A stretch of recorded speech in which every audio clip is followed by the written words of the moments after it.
probably the most important of all bushcraft skills is fire lighting.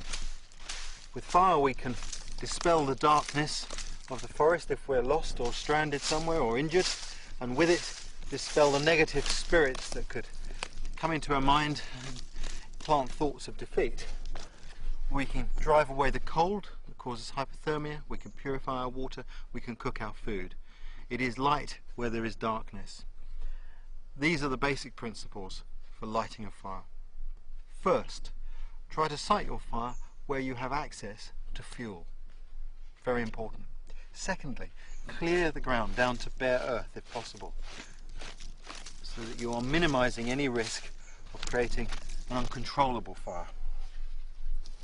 Always put a platform down on the ground first, preferably made of dead wood. This has several purposes. First, when I put this platform down, it'll keep my tinder and my kindling away from moisture on the ground, particularly if it's wet weather. Secondly, it allows air to come in underneath and helps the fire to burn.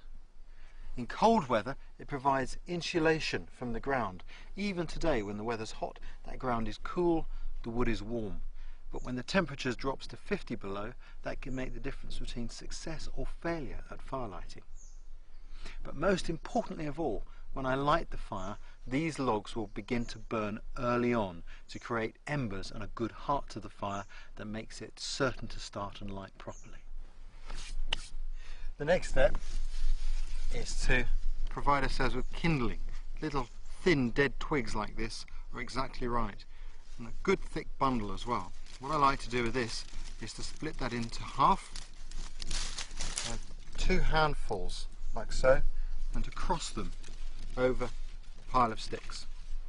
The next thing is underneath these sticks I'm going to put some tinder. Now I can use anything that's dry and fibrous, dry grass, dry bark, dry moss, anything like that.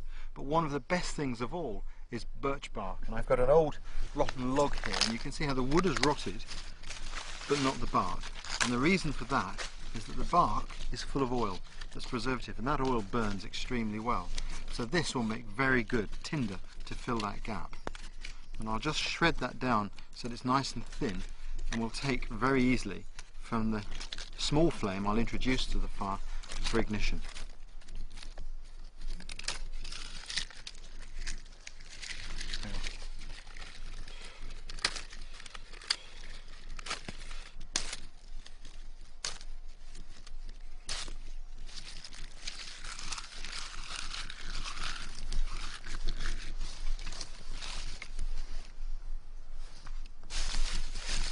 The next thing is to get ready fuel to add to the kindling once I've ignited the kindling.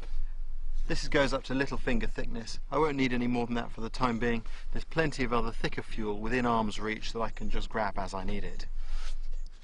To start the fire I'm going to use sparks, and to turn the sparks into a flame I'm also going to use some of the birch bark, and I have to prepare that for lighting, and I do that like this.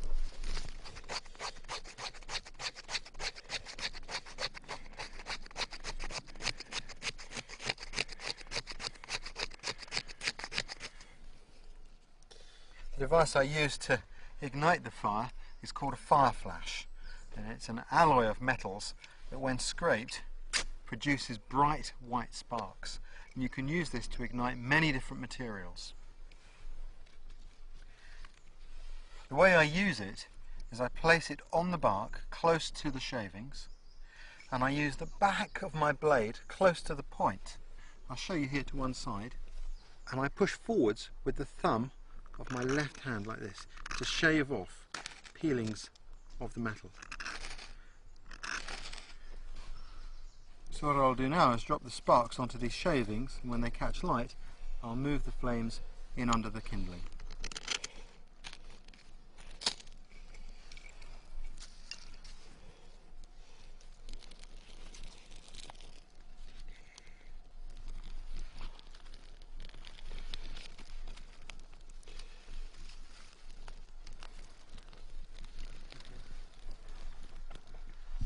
While the fire's lighting, I always put my knife and my fire lighting equipment away.